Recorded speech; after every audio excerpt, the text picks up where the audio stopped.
Buenas tardes a todos. Esta es una sesión más del ciclo de conversatorios con cineastas colombianos que venimos realizando desde hace más de 2 años. Y hoy tenemos a Jorge Caballero, quien acaba de ganar el FICSI. Felicitaciones. Gracias. De paso, de parte de la universidad y de la Escuela de Cine. Y como que la tradición de este espacio es que el invitado hace primero como una presentación general de su trayectoria, como nombrando los títulos más relevantes de la misma, y luego empezamos a hacer preguntas más particulares y después damos como un espacio al público a que intervenga. Entonces, si quiere, Jorge, empezar como con una presentación suya, de dónde viene, cuál es su interés por el cine, por qué entró al cine y demás. De acuerdo. Bueno, buenas tardes a todos. Qué lío, ¿no? Esto de aulas y de tiempos y de todo, perdón.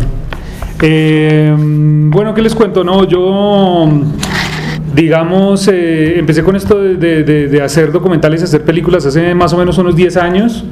Y la verdad, yo tenía muchas ganas de estudiar en Colombia, pero en ese momento, cuando salí del colegio, estoy hablando del año 99 o así, existían pocos espacios y a mí la Universidad Nacional tampoco fue un sitio nunca con el que me sentía como identificado por el pensum de materias que había para estudiar cine en ese momento. Entonces decidí estudiar otra cosa en ese momento y irme para España una temporada a tratar de ver si podía estudiar en una escuela de allá, pero fue desastroso, digamos, el experimento, porque las escuelas privadas de cualquier parte del mundo suelen ser muy malas, de cine, suelen ser muy malas. El caso es que con los años empecé a buscar gente que estuviera trabajando un poco sobre documental, que estuviera trabajando sobre cine, y ahí en esa época, finales de los 90, principios del 2000 en Barcelona, se estaba gestando como una escuela documental bien interesante. O sea, venía como de toda la tradición importante que se venía haciendo con documentalistas muy potentes de diferentes escuelas de Barcelona. Pude contactar con alguna gente que estaba como en esa movida, empezar a entender un poco cómo eran los mecanismos de creación desde ahí. Y bueno, empecé un poco terminé mi carrera, estudié otra cosa, yo soy ingeniero electrónico realmente, y luego empecé a hacer como películas por mi cuenta un poco, a escribir un primer guión que sería el guión de Bagatela, la primera película que hicimos con el equipo en el 2006. Después de eso, pues ¿ustedes vienen de qué facultad? ¿De cine? Bueno, pues como saben, digamos, hay una parte enorme de autodidacta en todo esto, digamos, en el cine más que nada, y uno empieza a conocer un poco cuáles son los mecanismos de producción, de distribución, de exhibición de las películas y de las cosas que uno hace, ¿no? Con la primera película fue como una gran experiencia conocer cómo era ese camino, y nos lanzamos a la segunda, que fue Nacer, en el 2012, y bueno, a partir de ahí como empezar a conocer un poco cuáles eran los mecanismos para poder hacer las películas que queríamos hacer, ¿no? Y nada, o sea, a partir de ahí, digamos, tenemos una productora que funciona a caballo entre Barcelona y Bogotá, desarrollamos proyectos de diferente índole. Desde hace algunos años estamos como muy encarados a hacer proyectos de nueva representación de la realidad y nuevas tecnologías. Eso significa documental expandido, realidad virtual, documental interactivo, cosas así, otras medialidades, y proyectos de documental de creación en general. Entonces a veces coproducimos con diferentes productoras. Hicimos un documental coproducido con Studio Playtime, con una chica que se llama Marta Andreu. Coproducimos para algunas televisiones también algunos proyectos, y desde ese, no sé, más o menos tenemos como cierta continuidad en la producción desde hace algunos años, básicamente. Creo que es muy a grosso modo, digamos, es lo que puedo decir, así como biografía, como para que sepan un poco de dónde vengo. Digamos, ¿qué lo impulsa a estudiar cine y no a ejercerlo de entrada como autodidacta? ¿Qué me impulsa a estudiar cine? Ajá. No, nunca estudié cine un año en una escuela privada de Barcelona, pero me echaron. Fue una experiencia un poco nefasta. Y nada, entonces decidí como empezar a buscar los mecanismos para poder contar cosas, para poder producir las cosas, ver cuáles eran los mecanismos realmente que necesitábamos para poder desarrollar una películas complejas, digamos, en tiempo, en producción, en todo. Y nada, empecé como a buscarme un grupo de gente con el que podía trabajar a partir de desarrollar las primeras ideas. Ok, ¿y por qué documental y no cine de ficción? ¿Por qué se interesa por el documental? Mire, la verdad, en esa época también yo creo que estaba muy influenciado por el documental que se estaba haciendo en el sur de Europa en ese momento. Es decir, y yo creo que finales de los 90 fue como un boom realmente del documental. Yo no sé si ustedes, todos vienen de la Facultad de Cine, ¿no?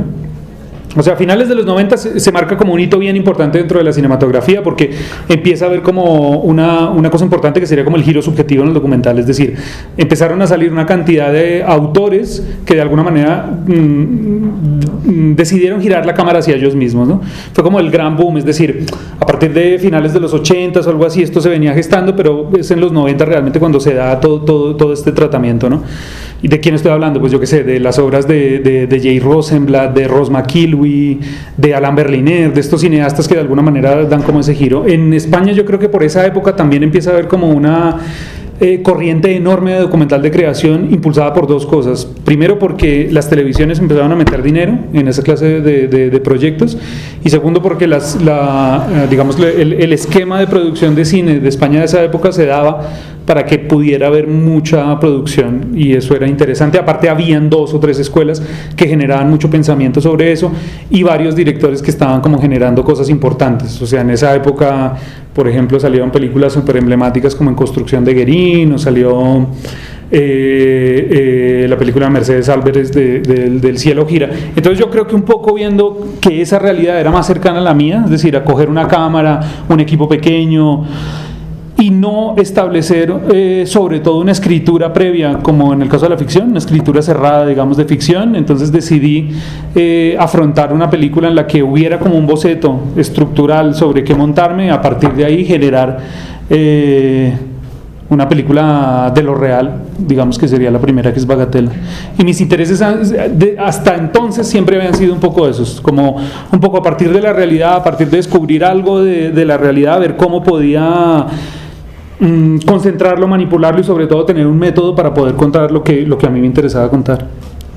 Ok, y digamos, aproximaciones al mundo de la no ficción desde escenarios diferentes al cine, como la crónica, el reportaje, como digamos Kapuczynski, Gaitalese o algo así, digamos, ¿tiene algunos referentes por ahí? La verdad es que no, los principales referentes que nosotros teníamos y siguen siendo como del cine de lo real,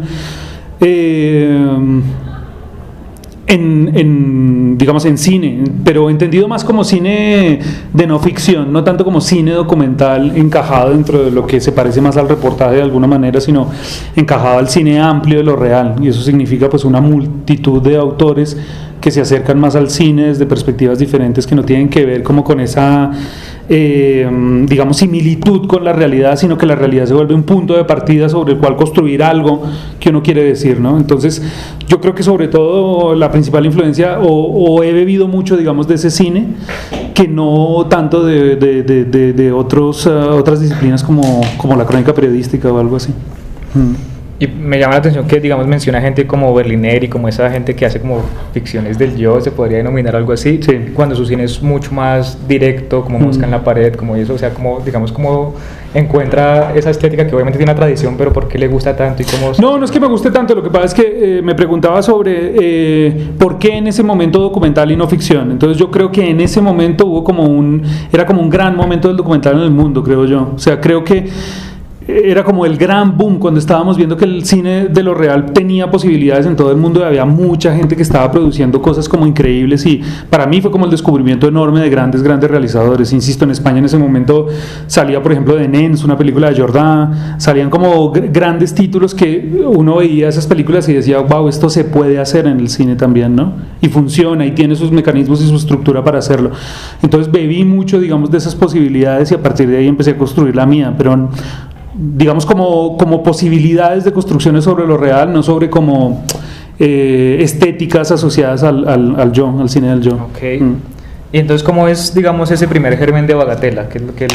¿Cuál es su interés primero para hacer Bagatela? A ver, yo llevaba algunos años viviendo fuera del país, pero tenía algún contacto con muchas personas pues que estaban trabajando en el país, digamos, y tenía un grupo de amigos que eran abogados que estaban trabajando sobre los temas de delitos menores en Bogotá. Entonces, de alguna manera, el estar un poco fuera del país me hacía pensar de qué manera uno concebía, digamos, las instituciones del Estado, ¿no? O sea, cómo uno como ciudadano en Colombia se enfrenta a las instituciones del Estado. Es decir, uno quién es delante de las instituciones y las instituciones cómo se representan. Porque cuando uno habla de las instituciones, en un término así medio Foucault, siempre son como entes un poco abstractos, ¿no? Donde realmente no hay figuras. O sea, es como un ente abstracto de poder, pero no hay figuras concretas sobre las cuales poder depositar una responsabilidad, ¿no? Y esa relación como de David contra Goliat, siempre muy kafkiana, me interesaba mucho. Me interesaba mucho cómo somos nosotros delante de las instituciones, porque siempre es como una lucha constante. Entonces, en ese momento empecé a leer mucho de qué era lo que estaba sucediendo con los temas de delitos menores en Bogotá, y sobre todo hablar con muchos amigos abogados míos que trabajaban en la Defensoría del Pueblo o daban algunas ayudas a defensores del pueblo para ver qué sucedía en ese momento. Y descubrí una realidad bastante complicada, y era que, por un lado, se estaba implementando el nuevo sistema penal acusatorio, estamos hablando del 2005. Eso significaba que se pasaba de un modelo que era prácticamente escrito a un modelo oral, que se le daba un poco la vuelta a todo eso, y que los abogados tenían que empezar a encaminar los casos de una manera diferente que nunca se había visto antes. Y por otro lado coincidía con otra cosa también muy particular, que era todo justicia y paz, todo lo que estaba sucediendo con justicia y paz. Entonces había como una desproporción de justicia tremenda, ¿no? Por un lado, nuevo sistema penal acusatorio, que significaba que los delitos de poca monta, delitos de bagatela que se le conocen, digamos, eran delitos terriblemente judicializados, muy cruelmente judicializados, y por otro lado todo lo que era justicia y paz, pues lo que saben todos, ¿no? O sea, grandes amnistías, un poco grandes masacres convertidas a 5 o 6 años de cárcel, cosas así. Me interesaba examinar un poco esa relación y qué era lo que sucedía en el seno, digamos, de todo eso. ¿Qué era lo que sucedía cuando uno criminalizaba, por ejemplo, a alguien que se robaba un celular? Después de eso, ¿qué pasaba? O sea, ¿qué pasaba sin angelizar, digamos, a esa persona, pero sin victimizar al defensor, pero de alguna manera qué era lo que sucedía ahí para poder entendernos también como sociedad? Y justamente lo que pasó fue eso. O sea, lo que uno ve en la película es que se establece, digamos, una relación de poder entre el acusado y el acusador, ¿no? O el defensor en este caso. Y esas relaciones de poderes se extrapolan a muchas relaciones de poder en el país. Entonces, de alguna manera, Bagatela se convirtió como en un pequeño retrato en un momento concreto, de una situación concreta, pero que hablaba de todo el país, o que pretendía hablar de lo que sucedía, digamos, a gran escala en otros estamentos del país, ¿no? La película fue muy compleja de hacer realmente, pero bueno, no sé, la intención estaba ahí. Igual estamos hablando de hace 10 años ya de esa peli. ¿Y cómo fue el proceso de preproducción de esa película? Digamos, la logística, la gestión, el que lo dejaran entrar en el espacio, el que lo dejaran registrar. Sí. ¿Conocen esa película? Sí, la conocen. Bueno, o sea, fue complicadísimo entrar, porque entrar a las instituciones en el país es complicado, realmente es muy complicado. Entonces tuvimos que acceder, digamos, a muchos mandos medios. Nosotros no éramos amigos de nadie, no conocemos al fiscal ni al defensor, a nadie, digamos, no somos hijos de nadie como para tener un acceso privilegiado a nada. Entonces tuvimos que picar muy desde abajo, golpear muchas puertas y hacerle entender a la gente que lo que queríamos un poco era, digamos, hacer lo que cualquier ciudadano debería poder hacer, es decir, ver de cerca cómo funciona una institución pública, ¿sí? Y eso, aunque parezca es muy complejo, pero poco a poco, digamos, se nos fueron abriendo las puertas. Y sucede algo muy curioso con las instituciones del país, con todas en general, que acceder, digamos, en una primera instancia es muy complicado, es complejísimo. Pero una vez tú estás adentro, es prácticamente como si no estuvieras. O sea, hay como una delgadísima línea entre te dejo entrar y no te dejo entrar, pero luego cuando estás adentro puedes hacer lo que quieras un poco. Y eso nos ha pasado en las 3 películas. En las 3 películas hemos sentido esa cosa de no te dejo entrar, como un rechazo total, pero cuando te dejo entrar es como que ya ni me acordaba que me estabas pidiendo que tenías que entrar, un poco.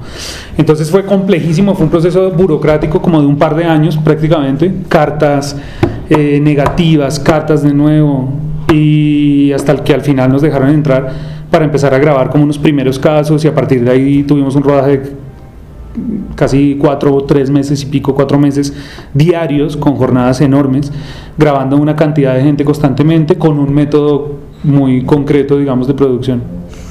¿Y cómo era, digamos, el proyecto en papel de Bagatela Sí. y qué tanto se diferencia del resultado final? ¿Qué cosas se encontraron por el camino? De acuerdo. Bueno, esto es bien interesante. Cuando ustedes, si alguno de ustedes alguna vez se interesa, digamos, por hacer cine documental observacional, yo creo que uno de los grandes problemas que tiene el cine documental de observacional es que es todo un supuesto, digamos. Entonces, cuando uno escribe un proyecto de documental de observación, siempre está hablando de hipótesis, ¿sí? Nosotros realmente hasta mi última película, hasta Paciente, nunca tuvimos apoyo del Fondo Nacional de Cine, por ejemplo. Y eso básicamente es porque la escritura de un proyecto de observación parte de cosas que tú no sabes que van a suceder. Entonces lo único que haces es tratar de indicar caminos y posibilidades sobre eso. Y desafortunadamente los jurados, que la mayoría de jurados con los que uno se suele topar suelen ser gente que trabaja en el cine documental como si fuera ficción. Entonces suelen ser malas ficciones documentadas de alguna manera. Cuando ustedes leen el guión de un documental, suele ser un muy mal guión. O sea, los guiones de documental suelen ser muy pésimos, muy malos, ¿sí? Y esto es básicamente porque lo que están haciendo es simplemente tratar de acomodar sus estructuras a una realidad que todavía no conocen. Entonces, en vez de plantear, digamos, una serie de argumentos que defiendan la tesis que uno quiere establecer en la película, lo que tratan de establecer son como secuencias que se puedan evidenciar de una manera literal en un guión, y entonces suelen ser pésimos guiones, la mayoría de los guiones de documental y más de los documentales de observación. Entonces, a nivel de escritura, lo que nosotros planteamos fue una investigación, obviamente, pero después de eso unas bases sobre las cuales nos podíamos más o menos mover, ¿no? Nosotros sabemos que queremos conseguir esto de estos personajes y creo que podríamos llegar a tener esto de estos otros, y los métodos de trabajo serían más o menos estos. La primera versión de Bagatela es terrible, es tremenda, eso es un tocho así que no puede leer ni Cristo, nadie, es horrible.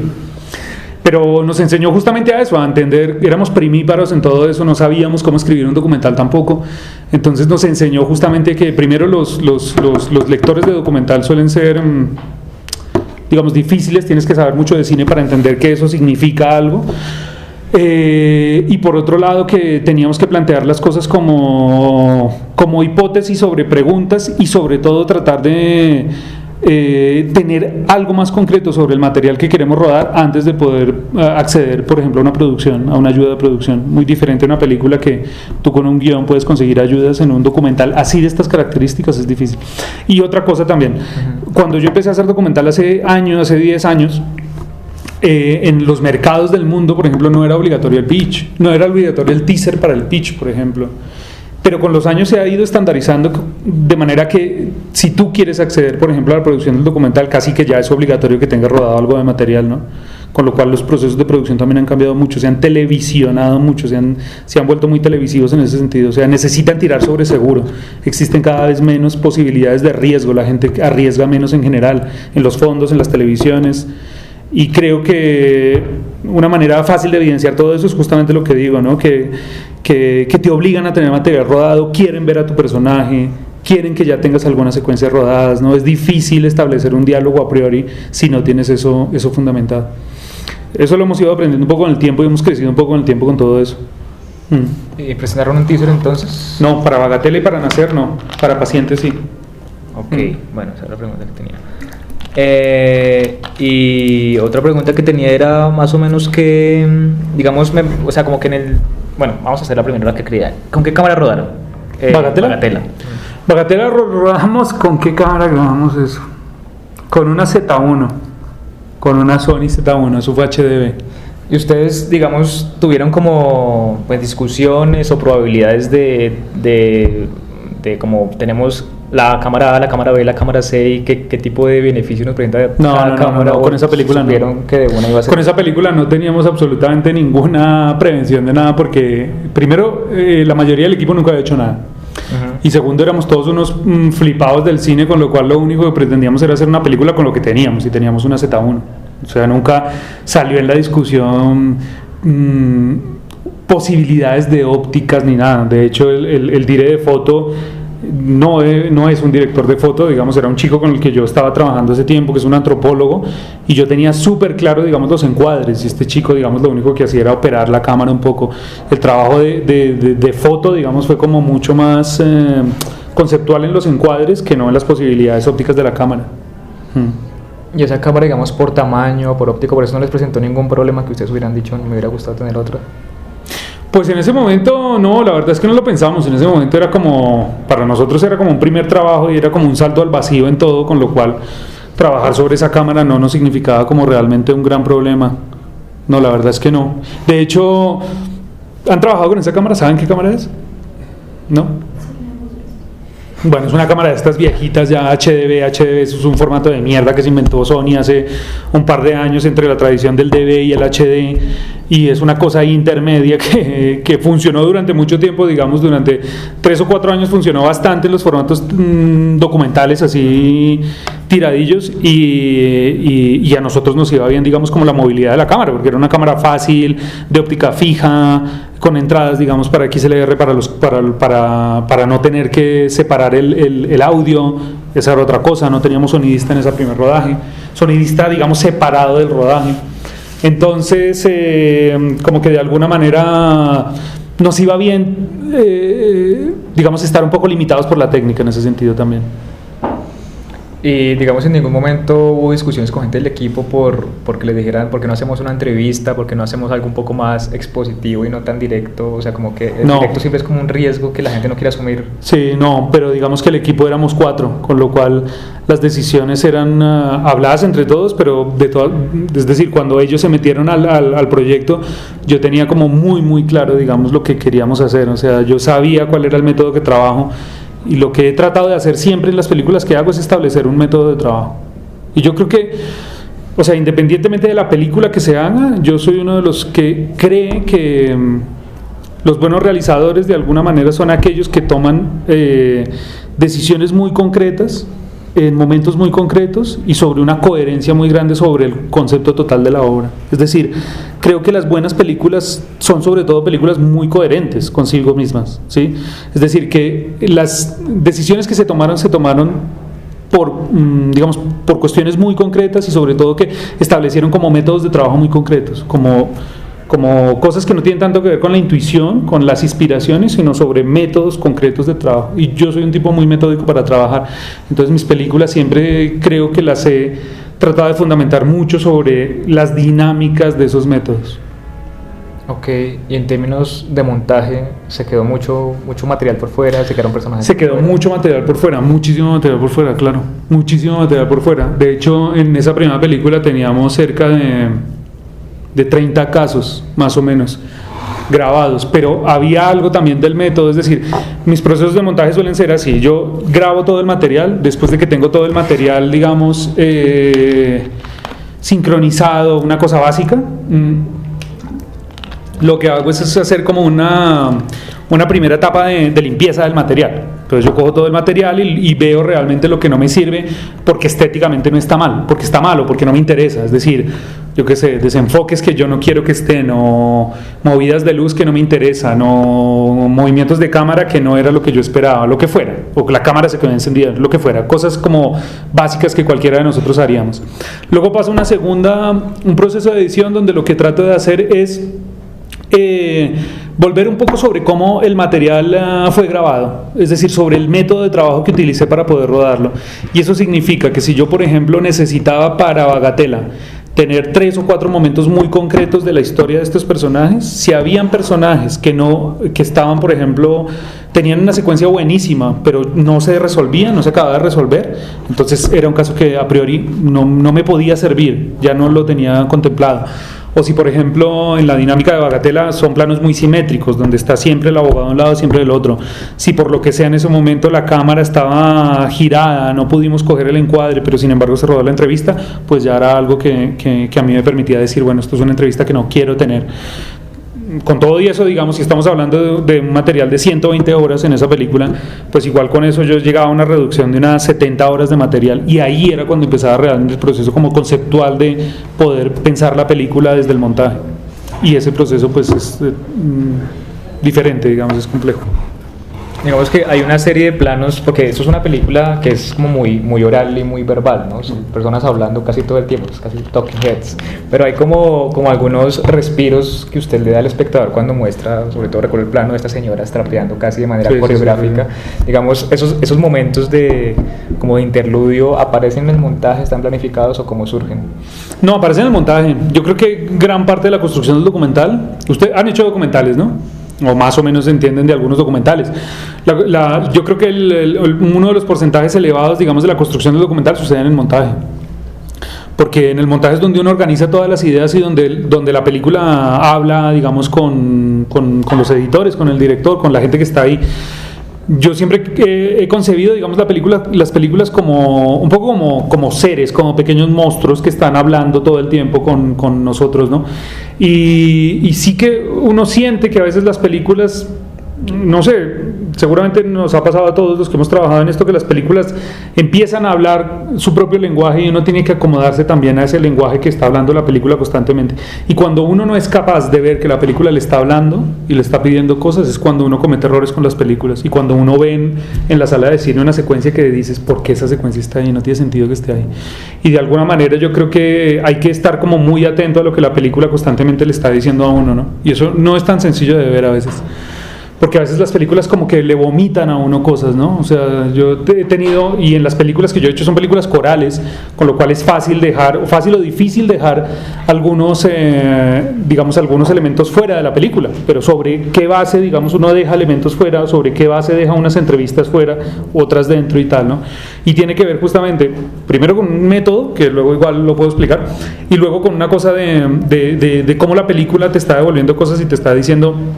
Por ejemplo, pongo un ejemplo, en la última película que hicimos, que es Paciente, en esa película hay un proceso en Nacer, nosotros empezamos a grabar la película muy poéticamente, ¿sí?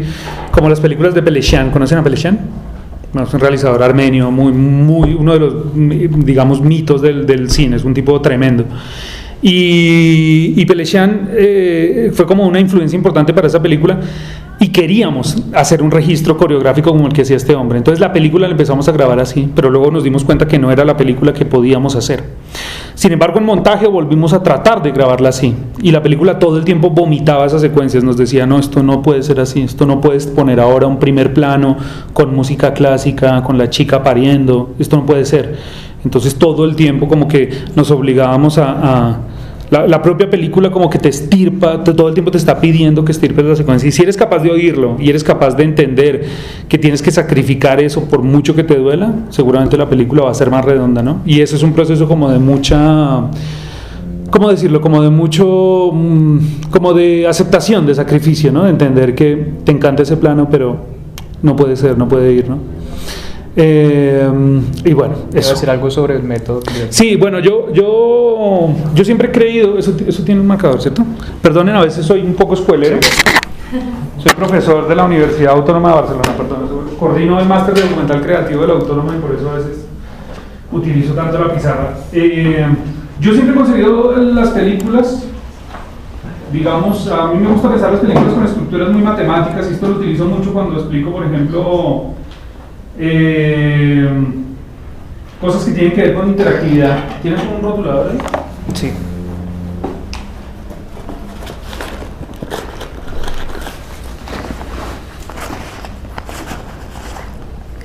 Mira si te sirve. Yo creo que este sí, pero no va a borrar. No, a veces borra. ¿Sí sirvió? Sí. Gracias. De nada. Entonces, para mí, digamos, hay algo clave en todas las películas que yo hago. Y siempre pienso sobre una base muy concreta y es que las películas me gusta concebirlas como un vector. ¿Se acuerdan qué es un vector? Un vector es que esta flechita que tiene magnitud y tiene dirección, ¿no? Entonces a mí me gusta mucho pensar las películas sobre dos ejes. Un eje que se llama información y otro eje que se llama emoción. Para mí cada secuencia es esto. Cada secuencia que yo trato de plantearme lo planteo así. Como una estructura, digamos, narrativa que me permite conocer algo importante de los personajes o de la situación en la que yo me estoy moviendo y por otro lado transmite cierta emoción al espectador, la que sea, digamos, puede ser una emoción de tristeza, de alegría, de lo que fuera, pero que de alguna manera me apunta a la película hacia algún lado. Entonces lo que yo hago, por ejemplo, para generarme las estructuras de las películas es justamente dibujarme las posibles secuencias de todo eso. Y me las dibujo así. Y encuentro muchas veces que realmente, digamos, hay secuencias que me empujan a otras, y sobre todo en películas corales, 2, 3, 4 personajes. Cuando uno ve esa clase de películas, uno se pregunta por qué 3, por qué 4, y sobre todo, ¿cómo van a ser esos personajes para que estén en el orden que tienen que estar? Eso no es tan intuitivo en medio de todo. O sea, hay ciertos personajes que te empujan a otras cosas, ¿no? Entonces, a mí me gusta pensarlas así, y es el método que utilizo para muchas de las construcciones que hago. Y es que si me establezco, digamos, como estos vectores, de alguna manera puedo entender que si esta mujer en este momento concreto está hablando de algo concreto que me lleva a la película en un estado de información tal, puedo llegar a tener otra donde el estado de información sea menor y pueda bajar un poco la película y generar una estructura de montaje como mucho más armónica, por ejemplo. Cosas así.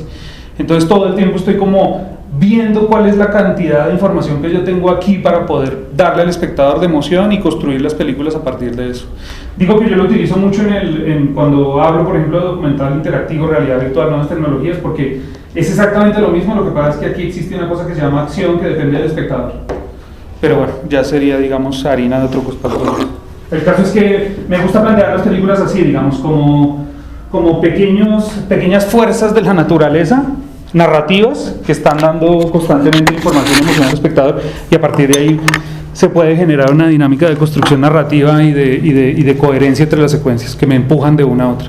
¿Y eso usted cree que tiene que ver con su formación como ingeniero? Puede ser, seguramente. Probablemente. Bueno, y hablando de eso y como de ese método, también me gustaría preguntarle cómo elige el plano de apertura y el plano de cierre de cada documental, en concreto de Bagatela. Me parece que Bagatela y Paciente se parecen mucho, y en ese sentido, y es que yo concibo las películas también, préstame otra vez el de esto. Claro. Las películas a mí me gusta concebirlas como círculos de alguna manera.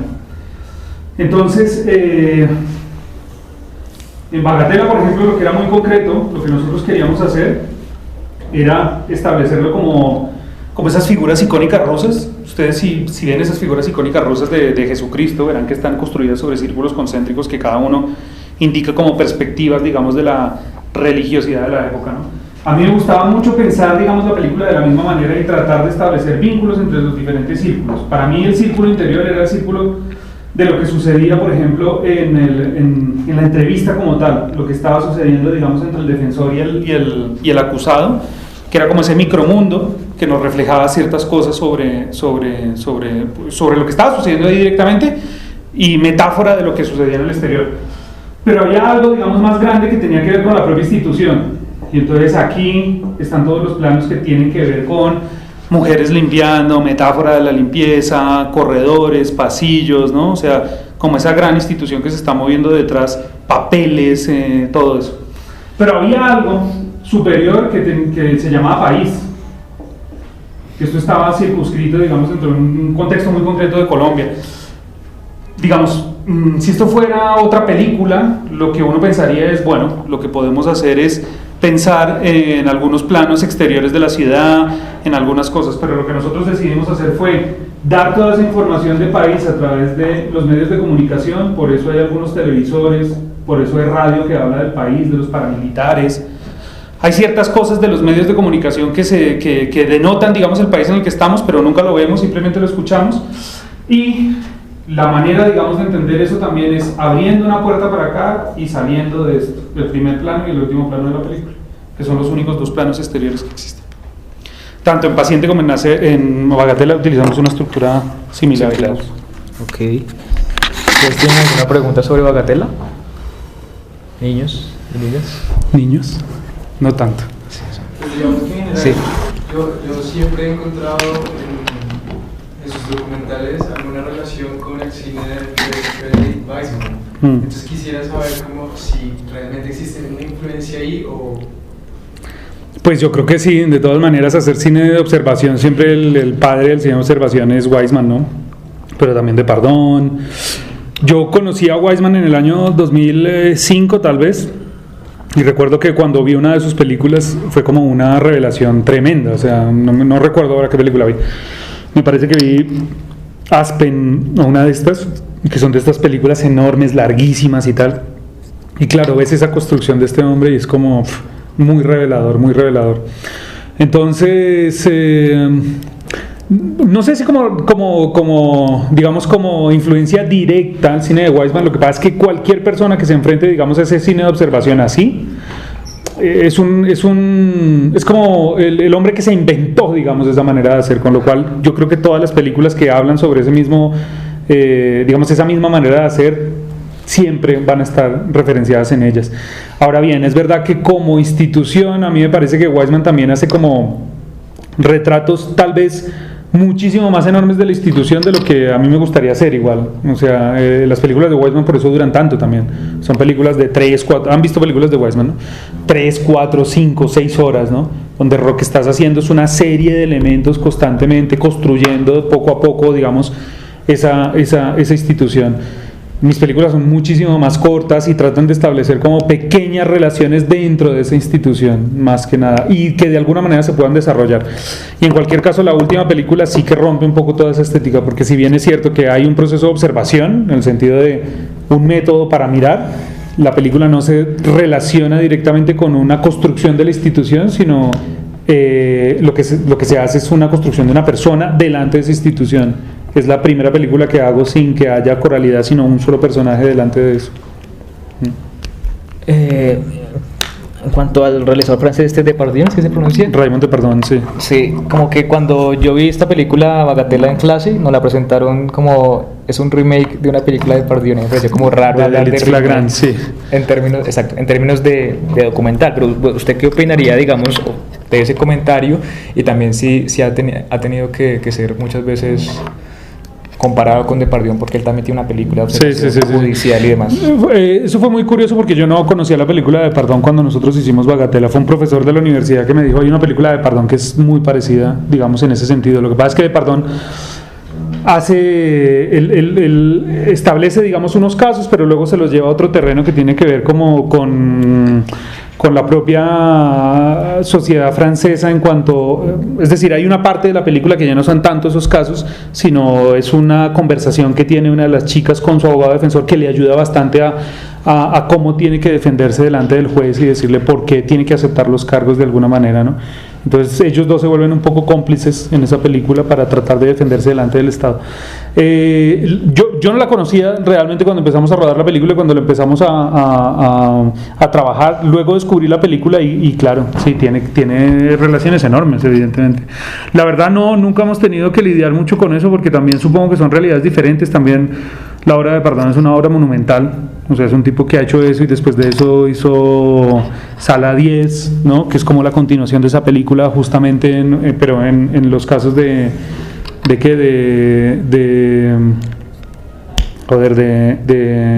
los tribunales, digamos, públicos de París.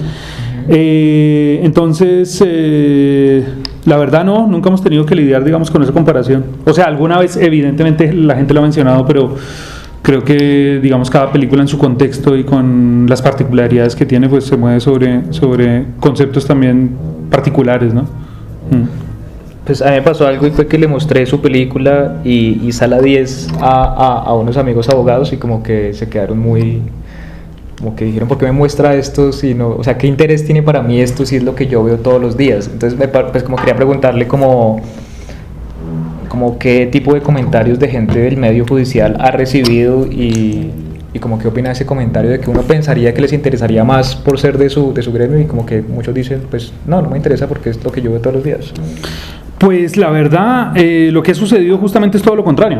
O sea, la película ha tenido como un eco importante, sobre todo en facultades de Derecho. O sea, hay varias facultades de Derecho que aún siguen utilizando la película como objeto de estudio, digamos, de su pensum para tratar de explicar el sistema penal acusatorio. Y lo otro que sucedió con esa película es que llegamos a un acuerdo con la Universidad de la Florida para generar, digamos, un proyecto entero de abogados con pedagogía sobre universidades para que la película la pudieran distribuir ellos como Universidad de la Florida. Entonces creo que a nivel de términos académicos y de abogados es justamente donde más ha funcionado. Tendríamos que hablar con tus amigos a ver qué les pasa. Ojalá. Les voy a mostrar esto para manera de respuesta. Hay un También le quería preguntar sobre si ha visto, digamos, otros documentales sobre lo judicial, si considera que hay una estética o una fotogenia de lo judicial, y además, digamos que en el cine de ficción, con todos esos dramas de tribunales, testigo de cargo y todo lo demás, hay como una especie de ya como preseteo del ojo para ver lo judicial y para ver ese tipo de configuraciones en términos visuales. Entonces, como, ¿qué opina de este tipo de...?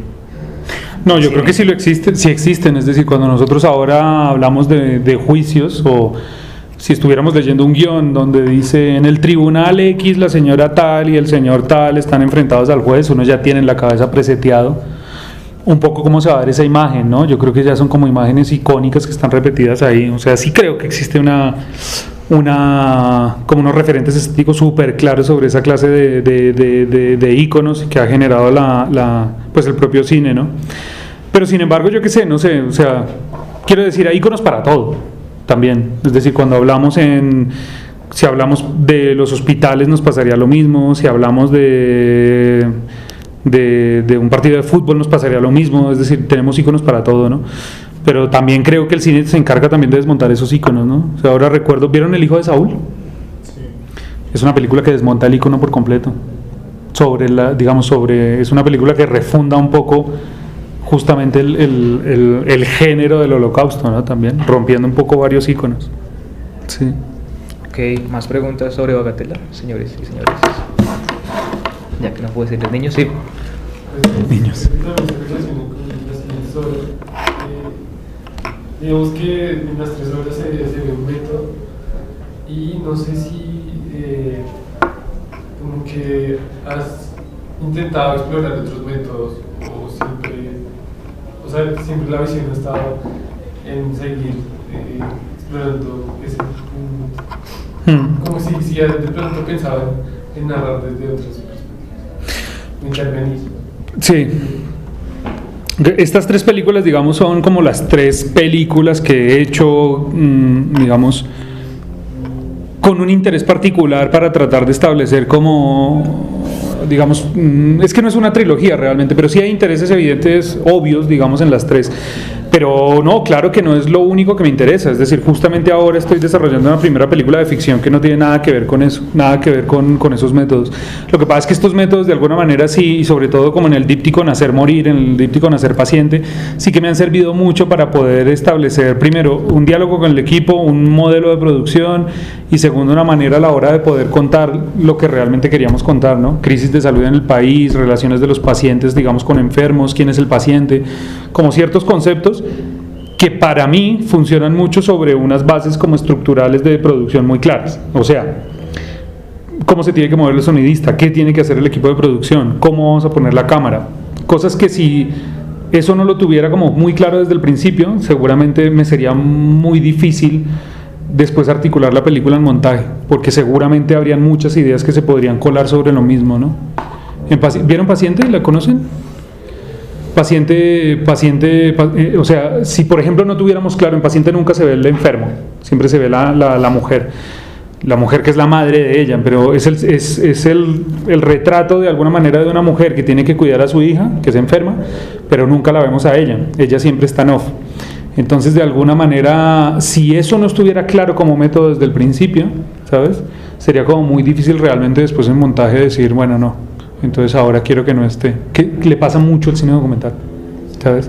Mucho, porque mucho del cine documental se hace con esta falsa ilusión de la intuición y de que la realidad te habla y tal, y yo creo que eso es una bastardada tremenda, porque yo he visto un montón de proyectos que lo que hacen es justamente llenarse, o sea, irse al rococó, ¿no? O sea, mucho registro de mucha cosa y de tirar al tuntún. Ahora grabo aquí, grabo allí, grabo cualquier cosa, y creo que justamente en el cine documental lo que si es importante algo es justamente decidir antes qué es lo que quieres rodar, porque es que si no es una locura, la realidad es enorme, y si tú tienes un tema que es bueno, lo puedes rodar de 1000 maneras diferentes, pero tienes que haber decidido una y tirarte por una, que no sabes luego si te va a funcionar, pero si la sigues y la mantienes, seguramente va a ser coherente con el resto del relato y la vas a poder sacar. Pero si no la sigues y no la mantienes, es lo que le pasa a la mayoría de películas documentales de aquí, de cualquier parte, ¿no? Que tienes registro de todo, de 1000 maneras. Y como ve, pues ya que estamos hablando de eso, ¿cómo ve como esa tensión, bueno, que ya un poco lo he mencionado, como entre la sobrecobertura y como la visión única? Es decir, como que pareciera que en la visión única está más el autor, y la sobrecobertura pareciera que fuera un mecanismo de defensa como para no decidir, o por lo menos para aplazar la decisión. Pero es que yo creo que no tiene tanto que ver con el autor realmente. Uno en la vida siempre decide cosas, ¿no? Decide para dónde va, decide si estudia aquí, estudia allá. Y en el cine pasa lo mismo. Es decir, uno no puede tomar dos decisiones. Uno no puede estudiar cine en la Nacional y medicina en Tunja. Es imposible, ¿no? Digamos, es físicamente imposible, pero en las películas a veces tomamos esas decisiones. A veces empezamos a grabar una persona en observación y luego con bustoparlante, y luego nos vemos a nosotros mismos hablando con esa persona, con lo cual nunca pensamos cuál es la relación que tenemos nosotros con el sujeto que estamos grabando, ¿no? Entonces, creo que no tiene nada que ver con el autor, y de hecho yo soy un fiel detractor del autor. O sea, la figura del autor me parece que se ha cagado gran parte del cine. Porque la figura del autor, digamos, cuando se empezó en los 60s, tenía cierto sentido, ese sentido reivindicativo del autor, ¿no? Y de ahí Truffaut y Godard y Hitchcock y, digamos, los primeros grandes autores, digamos, del cine. Pero justamente en esa época también Barthes, Foucault, esta gente, Derrida, hablaban justamente de la muerte del autor, que el autor no era aquella persona que era capaz de escribir una obra, sino que el autor podía recaer un poco más sobre el lector, que era capaz de recomponer la obra.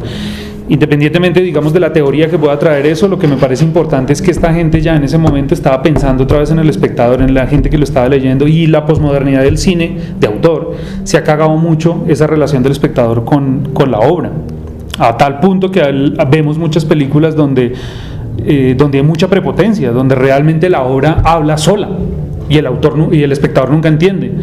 Y parece que fuera, es decir, que de alguna manera no nos importara eso, y es grave eso, porque de alguna manera creo que lo que ha hecho es justamente distanciar a la gente de las salas también. Es decir, todo lo que estamos viendo de que por qué la gente no va a ver cine también no es culpa solamente de esta teoría de que la gente se ha brutalizado con la televisión, es que también las películas se han encargado de no volver a dialogar con ellos. Si algo tenía de maravilloso el cine clásico de Hollywood, era justamente que era cine genial, pero muy popular. Muy popular. Entonces yo creo que la figura del autor de alguna manera habría que tenerla un poco, digamos, en entredicho y entre comillas, porque se permite muchas licencias que yo creo que cada vez son menos interesantes, importantes, y cada vez son más ególatras y endogámicas y no nos llevan a ningún lado. Entonces yo considero que las obras como obras y como diálogos con personas y con el espectador. Entonces creo que el saber decidir no tiene tanto que ver con una figura autoral, sino como con una decisión personal de mostrar algo que yo quiero contar y establecer un diálogo a través de eso. Ok, y pues ya que está mencionando al espectador y al receptor, pues ¿por qué no nos habla un poco más del documental interactivo y ese tipo de iniciativas que está proponiendo, que está implementando, antes de hablar de Nacer? Bueno, lo que pasa es que esto, digamos, es enorme, porque el documental interactivo, el documental transmedial, realidad virtual, todo esto se puede ver desde muchas perspectivas y tal, pero yo creo que lo que está sucediendo ahora mismo es que justamente nuevas tecnologías han implicado, digamos, una nueva cosa que se llama la nueva era de la información, o la era de la información que denomina Castells. Entonces, en esta era de la información hay algo que es interesante, que es la convergencia de propiedad, de medios, de formatos, y esto nos lleva a pensar que en esa convergencia el que está en la mitad es el espectador, que el espectador coproduce, que el espectador co-crea, que el espectador establece un diálogo diferente con la obra, y ese diálogo se establece de muchas maneras, a partir de meterse dentro de la obra, por mecanismos de inmersión, reales de inmersión, como la realidad virtual, como la geolocalización, a partir de diálogos interactivos con la obra, a partir de hipervínculos, a partir de creaciones de narrativas interactivas, en fin, es decir, lo que me parece que es interesante es ver cómo esas obras ponen digamos, en un pedestal, entre comillas, al espectador, para que construya también, y eso me parece como una posición incluso política, que participe de alguna manera en la creación de la obra, de mil maneras. Esta creación no significa que la persona que está detrás deje de construir, sino que el que está viendo la obra de alguna manera ayude a construir ese relato también,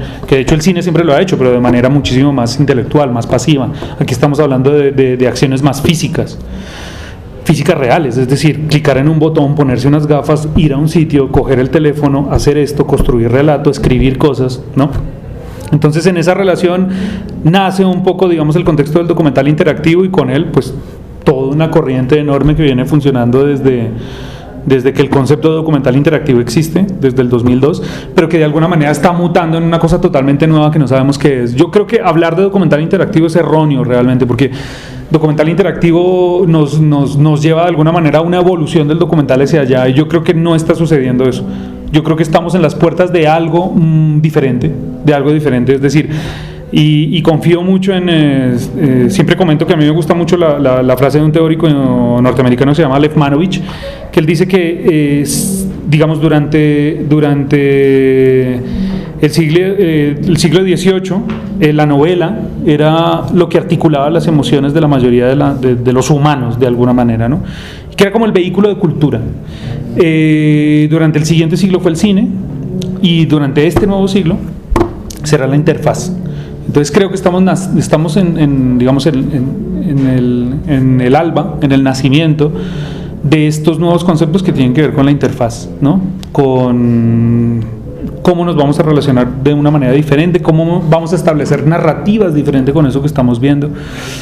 Y me gusta mucho pensarlo. Yo a veces en las clases, por ejemplo, le llevo a los alumnos gafas de realidad virtual, de estas pequeñitas, para que vean proyectos. Y es increíble cómo te das cuenta que eso es otra cosa, o sea, que realmente estás hablando de otra cosa, y que mucha gente se asusta como se asustó la gente en París el 28 de diciembre del 95, ¿no? Es decir, como esto es otra cosa diferente, tenemos que aprender a contar de una manera diferente sobre estos mecanismos que son nuevos, y que de alguna manera lo que estamos haciendo es comparándolos con el cine que ya conocemos, como trató de hacer el cine con el teatro en su momento, pero estamos digamos, en el alba de algo totalmente nuevo. Pero, digamos, ¿no le parece a usted que la interactividad, pues es que como lo estoy pensando más como en los videojuegos, que cuando aparece la opción de conectarse online y de jugar con otras personas de otros países y demás, como que los juegos se han volcado más hacia privilegiar la acción y la interacción que lo narrativo? Entonces, como que se suele decir que estamos en una etapa que está entrando en la narrativa interactiva, pero me parece todo lo contrario. Estamos sacrificando la narrativa en pos de lo interactivo, porque creo que la narrativa, por definición, implica una obra cerrada, ¿no? Implica, pues no digo una persona encerrada en una casa escribiendo una novela necesariamente, pero sí implica que hay un principio y un fin, y que ya está delimitado, mientras que con esta apertura donde tenemos la acción y la interacción, la acción y la reacción, la réplica, como que la narrativa tiene que ser muy simple y muy básica para que se pueda dar ese intercambio. Pero es que tendríamos que volver como a la lógica básica de qué es la narración realmente, ¿no? Si la narración realmente es un relato aristotélico pensado, digamos, con su principio, nudo y desenlace, o si la narración puede llegar a ser algo también mucho más experiencial. O sea, de alguna manera el cine contemporáneo está muy lejos de eso. Si uno ve obras ahora de cine contemporáneo actual, no son obras narrativas en el sentido clásico de la historia que me va a contar, son obras... ustedes conocen, por ejemplo, las obras que está haciendo el Sensory Ethnographic Lab, la gente del CEL, Manacamana o Leviatán. Son películas sensoriales, o sea, son películas donde tú estás en una sala de cine asistiendo a una experiencia cinematográfica que no tiene por qué ser narrativa en el sentido estricto de me están contando una película, ¿no? Y en el caso del cine colombiano pues tendríamos así de casos que hablarían de lo mismo, ¿no? Pero creo que tendríamos que redefinir todo eso, y tendríamos que de alguna manera pensar si la narrativa a la que estamos acostumbrados como película de personaje que le pasa una cosa y tiene 12 etapas para convertirse en otra cosa, sigue siendo la narrativa que más nos interesa y la única posible, digamos, para que explique cuáles son los mecanismos de diálogo y de comunicación con las personas. Creo que podríamos hablar de otra clase de narrativas que incluso por ser interactivas podrían generar cosas similares a lo que estas estructuras básicas nos dan. ¿Sí? Okay, yo también agregaría que, o sea, justamente como que una narración interactiva no puede controlar las decisiones del espectador. O sea, para mí, llegar de, si está todo el alfabeto, para mí puede ser el fin la F, para él puede ser la H. ¿Sí? Entonces digamos que pensar que el autor es el responsable de encontrar un inicio y un final en una narración así, de pronto es confiar demasiado en el autor y desconocer también las decisiones que toma el espectador. O sea, yo me puedo entrar y salir muy fácilmente, lo cual no implica que la obra quede incompleta en sí misma. O sea, para mí esa experiencia tiene un cuerpo por sí misma ya. Sí, digamos que eso también tiene que aportar un poco a la manera en que yo estoy diseñando ese tipo de narraciones. Y aparte la narración interactiva no es una cosa que se haya inventado el cine. ¿Saben de algún texto literario que sea interactivo?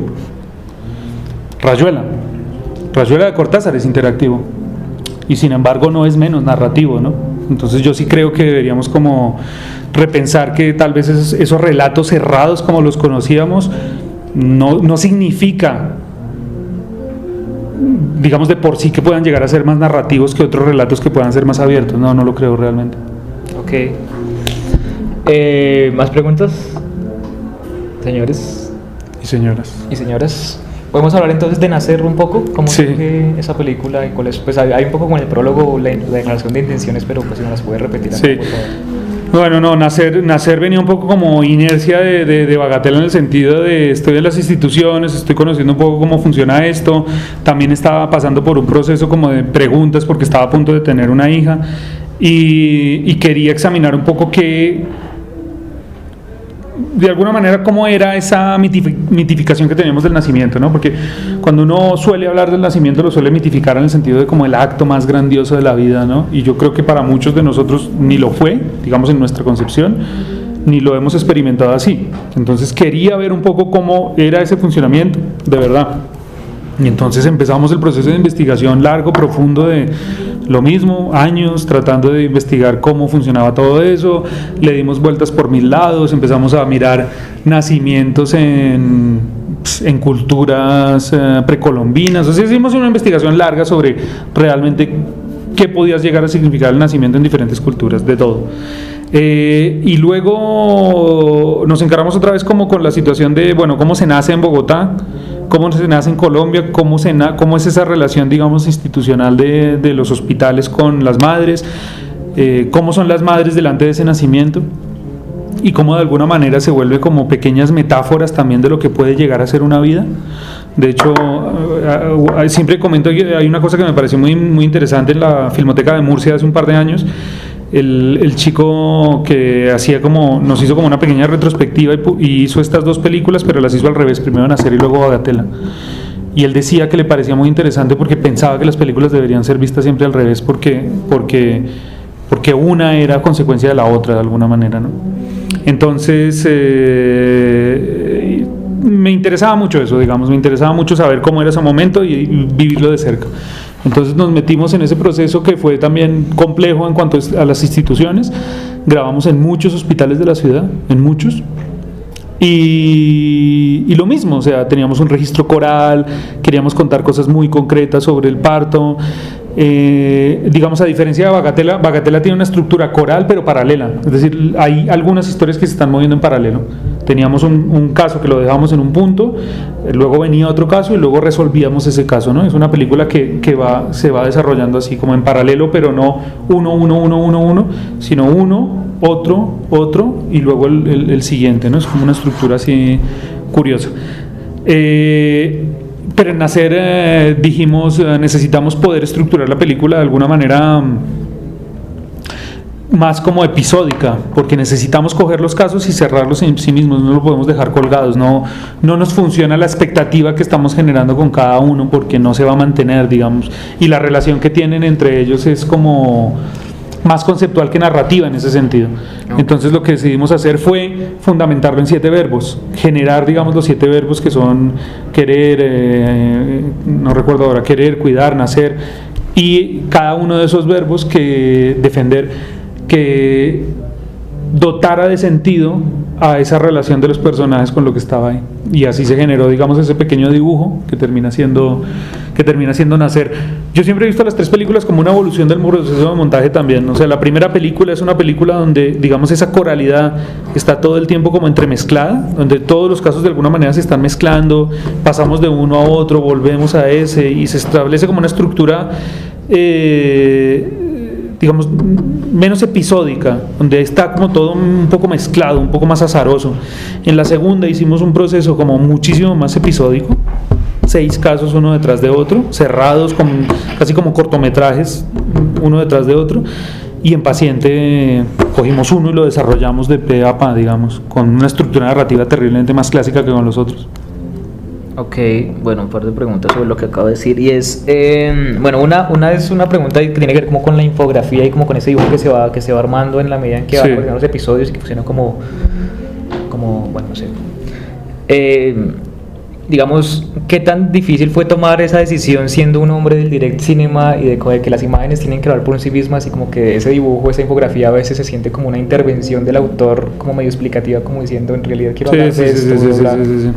Fue una decisión difícil realmente porque lo que queríamos era darle contexto también a esas imágenes, es decir, que de alguna manera nosotros sabíamos por qué las queríamos tener ahí, sabíamos el ritmo que queríamos tener, un poco como graficando también, digamos, de alguna manera cuál era como la conducción que queríamos dar en la información, en las emociones que generábamos sobre el espectador, pero conceptualmente había algo interesante que tenía que ver con los verbos, ¿no?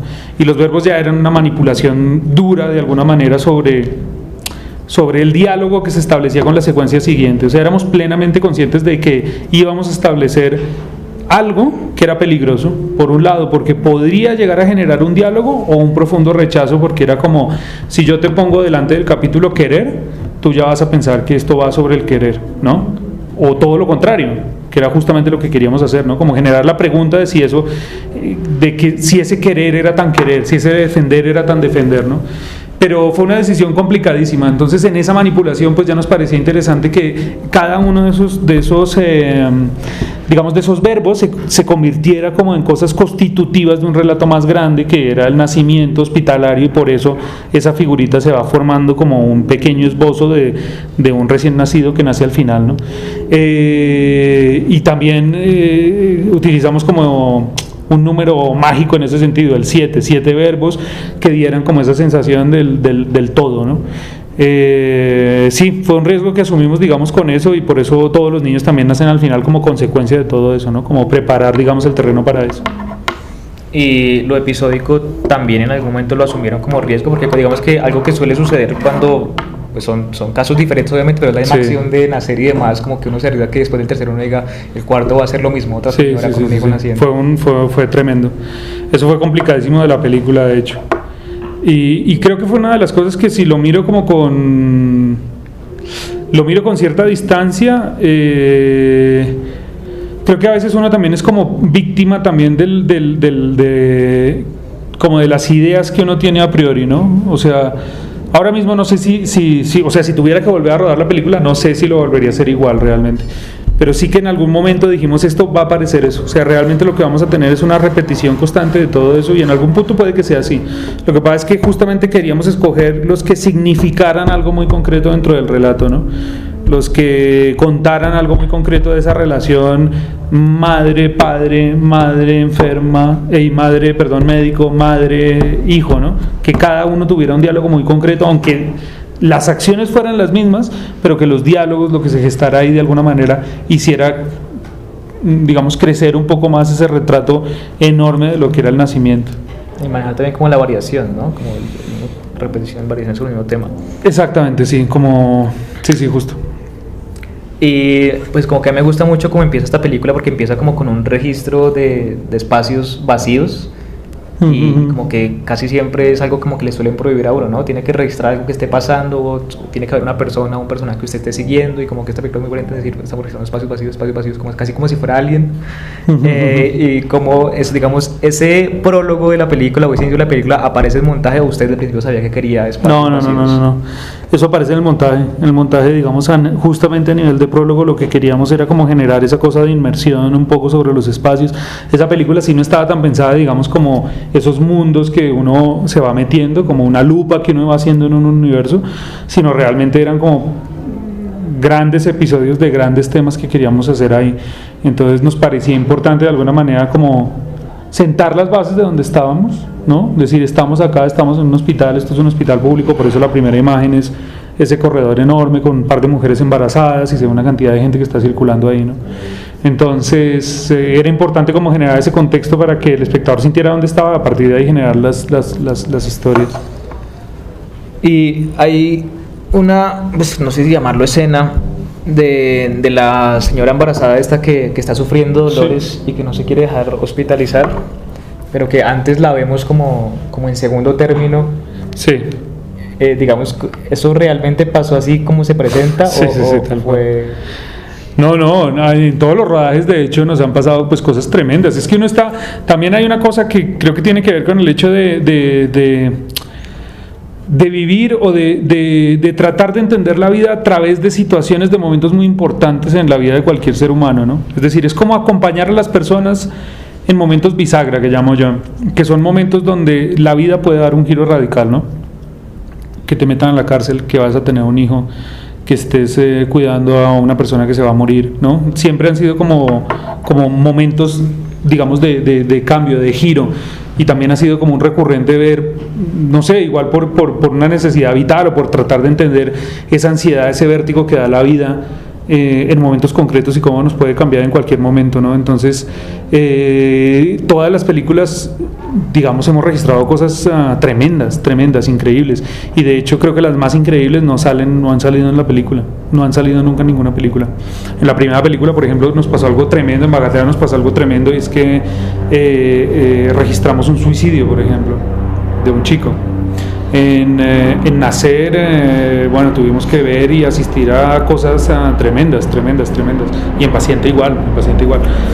De todas maneras, de nuevo, como teníamos muy claro el foco, por muy sensacionalista, por muy...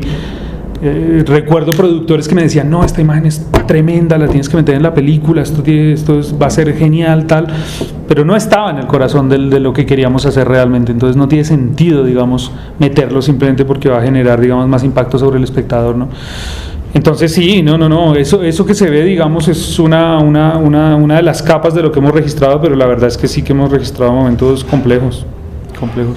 Pues a mí lo que más me sorprende de eso es que la señora no haya reaccionado violentamente contra la cámara y contra el camarógrafo, porque ella está tensa, está molesta, y como que reacciona contra los médicos, reacciona contra las enfermeras, pero ustedes están ahí muy cerca y están ahí como tratando de hacer un registro, pero también de hacer un registro que parezca interesante visualmente, y como que uno pensaría que una situación así de tensa, lo primero es no me grabe, no me moleste. Claro. ¿Cómo logran ese aproximamiento? Pues puramente azaroso de decir vamos a... No, ahí es método, de nuevo es método. Nosotros cuando empezamos a grabar ya llevamos algún tiempo en el hospital, es decir, si nosotros empezamos a grabar, yo qué sé, vamos el primer día, estamos con la cámara, montamos la cámara en los espacios, no conocemos a nadie, todo el mundo nos pregunta, todo el mundo saluda a cámara, hacen bromas, ¿no? Nos tumban la cámara, nos piden permisos, y eso pasa el primer día, el segundo día pasa menos, el tercer día pasa menos, el cuarto día empezamos a hablar con alguien, le preguntamos cómo es esta dinámica, el quinto día ya estamos ahí. Cuando han pasado 60 días, cada día, a toda hora que estás ahí, eso ya no sucede. La gente ya está ahí, ya sabemos nosotros cómo movernos, ya sabemos cómo ponernos la bata, ya sabemos cómo ponernos, digamos, los guantes, ya sabemos cómo estar dentro de esas dinámicas como si las estuviéramos trabajando y viviendo ahí. Es tiempo, yo creo. Es tiempo, dedicación y sobre todo mucha empatía, y también equipos, digamos, de producción manejables. Esto evidentemente en una película de ficción sería imposible hacerlo así, digamos. Tendríamos que hacer una puesta en escena de todo esto, o en documentales que, yo qué sé, nosotros hemos trabajado, por ejemplo, para Discovery Channel, o hemos trabajado para otras televisiones así grandes, y evidentemente esa concepción del documental así no tiene nada que ver con esto, porque ellos necesitan, ahí sí que es súper válido, el delfín en el minuto 4 va a saltar del río, y si no lo tienes, por cojones lo tienes que hacer, lo tienes que conseguir, ¿sabes? Y es así, y tú aceptas ese pacto, lo dibujas, te lo inventas, lo haces en 3D, pero tiene que suceder. Entonces, digamos, son dinámicas totalmente diferentes. Aquí estamos estableciendo dinámicas que se parecen mucho más a la vida, acompañados de una cámara, que no a un proceso, digamos, de producción del cine en los métodos más industriales de la palabra, digamos. Y pues ahora que habla de Discovery, que hablábamos antes de la desaparición del autor, como que más o menos qué aportes le hace a usted como realizador el trabajar en productos de encargo, ¿no? Como Discovery y eso. Yo creo que el mayor aporte es económico. Realmente lo hacemos por plata, claro que sí, porque vivir del cine en Colombia, en el mundo entero vivir del cine es muy complicado. Yo conozco muy poca gente que pueda vivir del cine realmente. incluso grandes proyectos, digamos, incluso grandes productoras, vivir de hacer películas es muy complicado, muy complicado. Nosotros tenemos la suerte de vivir de hacer películas, pero no siempre de películas de creación. Entonces, desde hace algunos años lo que decidimos hacer fue abrir, digamos, las posibilidades de producción de las películas y generar 2 esquemas de producción básicos. Uno, lo que tenía que ver con documental de creación. Lo que tenía que ver con cine de creación en general, documental, ficción, animación, lo que fuera, y otro, lo que tenía que ver con el documental o con las producciones audiovisuales en general, que pudieran llegar a ser, 1, más sostenibles, y 2, que pudieran llegar a generar de alguna manera proyectos para lo otro, siempre apostándole a la calidad. Es decir, cuando yo trabajo para Discovery o cuando hacemos algo para Discovery, lo hacemos de la mejor manera posible. Lo que pasa es que ahí no mandamos nosotros, ahí manda Discovery. Entonces, es lo que te digo. Nosotros hemos mandado guiones que hemos tenido 25 revisiones de guión, y estoy ahora, aún a día de hoy, convencido de que el guión que mandamos nosotros era mejor que el que salió en pantalla, pero no puedo hacer nada. Entonces, bueno, eso es la realidad, digamos, de lo que hacemos, es así. Pero ya te digo, y yo siempre soy bastante reivindicativo con el cine de ficción, del cine de no ficción en general, porque creo que hacer documentales aquí en Colombia es complicado, es muy complicado, y tenemos como en todo el mundo tenemos un estatus más bajo, siempre. Es como que ya de entrada hacer cine documental es una cosa que se ve menos, que se vende menos, que importa menos. Si hay premio, por ejemplo, para el cine de ficción hay premio de mejor director, mejor fotógrafo, mejor sonidista, mejor actor, mejor todo. Y para el documental, premio del documental, como si el documental no tuviera director, no tuviera sonidista, no tuviera fotógrafo. Nunca he podido entender eso. El caso es que de alguna manera eso en todo el mundo denota evidentemente, digamos, la falta de interés, y yo creo que eso tiene que ver mucho también justamente porque en nuestros imaginarios todavía el documental se parece mucho al reportaje en ciertas cosas, porque el documental que se suele hacer, que se suele ver, digamos, a gran escala, tiene que ver con un documental muchísimo más informativo, ¿no? El documental, por ejemplo, un documental que vaya a los Oscars de alguna manera siempre es un documental coproducido por HBO con una temática muy concreta, ¿no? De hecho, hay estadísticas incluso que lo dicen, ¿no? Entonces, siempre somos un poco como el patito feo de esto, pero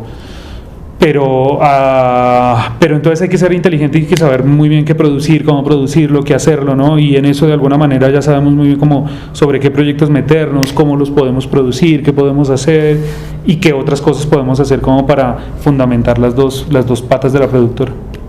Ok, perfecto. Pues ya para cerrar preguntas de ustedes, porque Jorge se tiene que ir. ¿Qué hora es? ¿Qué hora tienes? Son así 38. Bueno. ¿No hay preguntas? ¿Ninguna? Eso.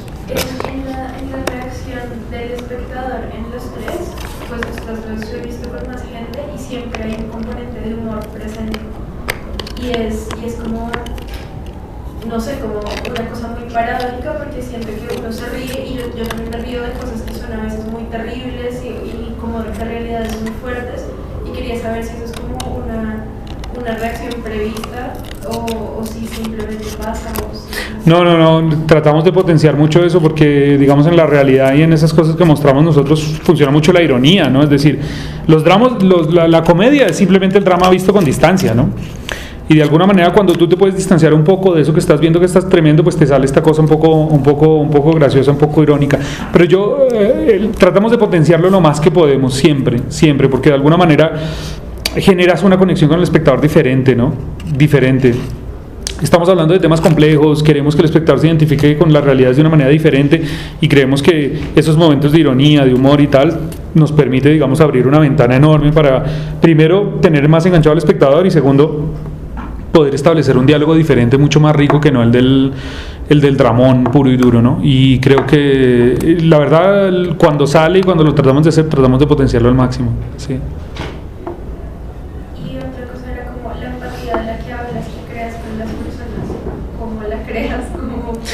Pero mira que eso, yo creo que eso me lo han preguntado muchas veces, cómo lo hacemos, digamos, para parecer invisibles y estar y que la gente no lo note y tal.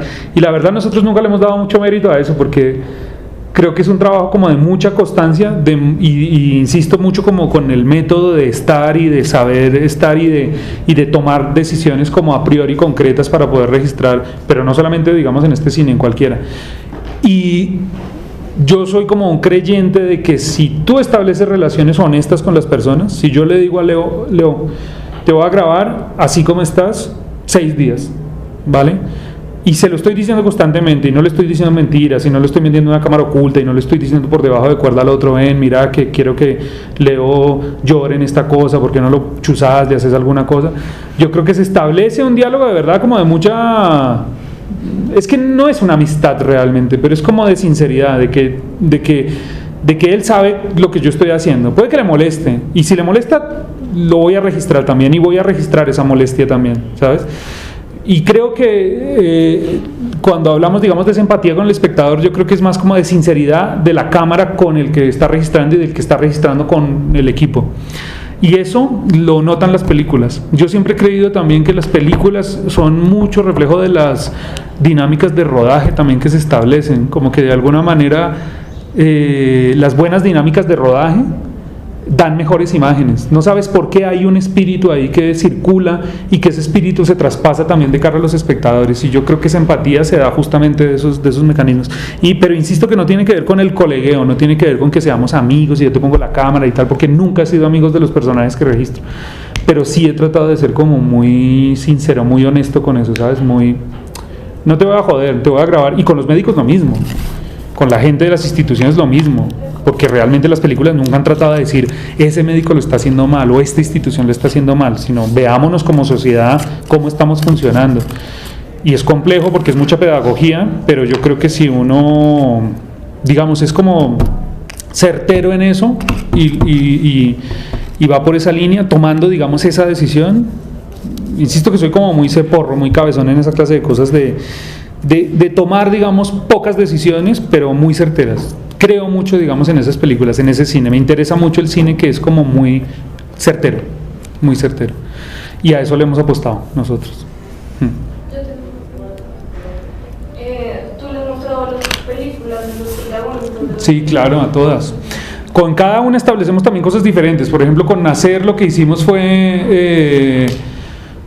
decirle a la gente que los íbamos a acompañar en nuestros procesos. Registramos como cerca de 30 casos y decirles, vamos a registrar esos procesos y no les vamos a pagar. Ojo, que estoy absolutamente de acuerdo que se le paguen, eso podría ser otro tema, ¿no? Podríamos haberle perfectamente pagado a esas personas, perfectamente. O sea, no tendría absolutamente ningún problema en haberle pagado a ninguna de las personas que salían en la película. Pero en esos momentos lo que pensábamos era que íbamos a establecer un pacto con ellos, que ellos nos iban a dejar grabarlos, pero íbamos a entregarles 3 cosas. 1, un bono de comida del éxito. Teníamos como un mercado que la gente le apetecía y quería tenerlo. 2, una película personalizada de su caso, saliera o no saliera la película, pero íbamos a entregarles un DVD con todo el registro del parto completo de todo lo que habíamos grabado. Y 3, la copia final de la película. Entonces con cada uno establecemos cosas así. Siempre han visto la película. En Bagatela la vieron algunos, otros no, porque la verdad les perdimos el rastro. Algunos siguen presos, otros no, y muchos se escaparon. Entonces no, realmente con pocos de los que grabamos esa primera película lo mostramos mucho a los defensores. A esa gente sí se la mostramos mucho. Sí. Pero digamos, ¿no has estado como con ellos viéndolo juntos? Sí, claro, también. Con Paciente, que es ¿viste Paciente? No. Con Paciente, con Nacer, todos juntos no, pero sí la he visto con algunos. Por ejemplo, con Eni, que es la prostituta del final, ella la vio. Y la verdad es que es curiosa la reacción. Depende de cada película, depende de cada momento, depende de cada persona. En general, insisto, se nota mucho como esa relación de respeto, ¿sabes? De ok, o sea, esa es mi imagen y la acepto y respeto, digamos, el trabajo que ustedes hicieron. En algunos casos hay más empatía, en otros casos hay, yo qué sé, en Paciente nos pasó una cosa muy curiosa, es que la película se volvió casi terapéutica en algún sentido, porque cuenta la historia de una mujer que está perdiendo a su hija porque tiene un cáncer terminal. Y ella había visto la película, pero en el Festival de Cartagena ella fue con los espectadores a ver la película en la premier y estábamos muy nerviosos. Yo en particular estaba muy nervioso, pero de alguna manera lo que nos dimos cuenta es que ella hizo un proceso de hablar de eso en público y decir, esta es la película que quería mi hija también que hiciéramos, estamos aquí, ya pasó, seguimos para adelante, nunca lo voy a poder curar porque la muerte de un hijo nunca se puede curar, pero sucedió y puedo hablar de ello. Entonces, de alguna manera, ver ese reflejo de la película ahí, el diálogo de los espectadores, creo que también fue como bueno para decir, ok, o sea, puedo darle la cara a esto, ¿no? También. Ya te digo, en cada caso es diferente, pero sí tratamos siempre de que las películas las vean las personas, obviamente, que las hicieron, siempre. Si quieres cierra, Ana, con tu pregunta ahí. ¿Esa estructura de los escritores se basa también en la escritura del guión o solamente en el guión? Yo lo utilizo solamente en montaje, porque en escritura, digamos, lo que me suele suceder a mí es que es muy difícil. A mí es muy difícil, de verdad. Para mis películas, o sea, yo qué sé, yo he sido jurado, he leído muchos proyectos y cuando realmente estás leyendo un documental te das cuenta de que lo que es más importante igual no pasa por esas estructuras cerradas. De hecho, sin decirte mentiras, yo creo que el 95% de escaletas de guiones documentales son tremendamente malos, al menos de que estén en etapas súper avanzadas y lo que estén haciendo es replicando el montaje.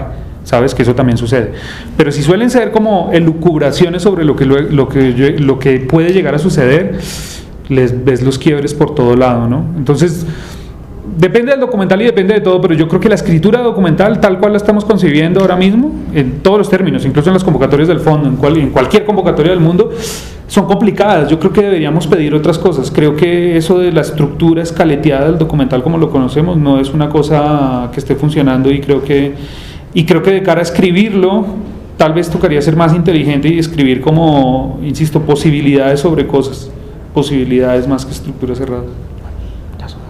Muchas gracias. Yo traje unas boleticas, te las voy a dejar a ti para que puedan ver Paciente. Ah, bueno. Unos bonos que me dio la distribuidora, que es Roger Films. ¿Cuándo es el estreno? El estreno es el 21 de abril. Te los dejo a ti, ¿vos los repartís? Sí. ¿La Facu? De encargo. ¿De encargo? Mira, te los saqué, qué tonto. Ah, sí. Sí los puedes. No, pues aquí, ¿cuántos hay? 12. Bueno, yo les entrego a ustedes medio uno para cada uno y yo me encargo del resto. Te lo agradezco. Son bonitos de vales para ver la película low cost. Pues bueno, los espero en la sala de cine 21 de abril. Vamos a estrenar la película y ya empezamos a estrenar todo el proyecto transmedial de esta película, porque con esta película quisimos hacer como otra cosa diferente y así hicimos un documental interactivo, un libro y una serie de cortometrajes. Le dijimos a 9 realizadores de no ficción del país, hagan un cortometraje sobre la representación de la enfermedad. Le metimos a Luis Ospina, a Oscar Campo, a Manuel Ruiz Montealegre, a Patricia Ayala, a Luisa Sosa, 9 realizadores que les dijimos cojan una entrevista de las que hicimos para la película y que no se usaran en la película y monten encima imágenes que no utilizamos de la película o imágenes que ustedes quieran, y la verdad es que hay cortos que son geniales. Entonces algunos están pasando en salas de cine ahora, si van a ver algunas películas que están pasando, y si no se pueden ir viendo, digamos, en diferentes medios, pero la estrategia transmedial del proyecto creo que es interesante. Ok, perfecto, muchísimas gracias, Jorge. Bueno, gracias a ustedes. Gracias a ustedes. Gracias a ustedes. Gracias a ustedes.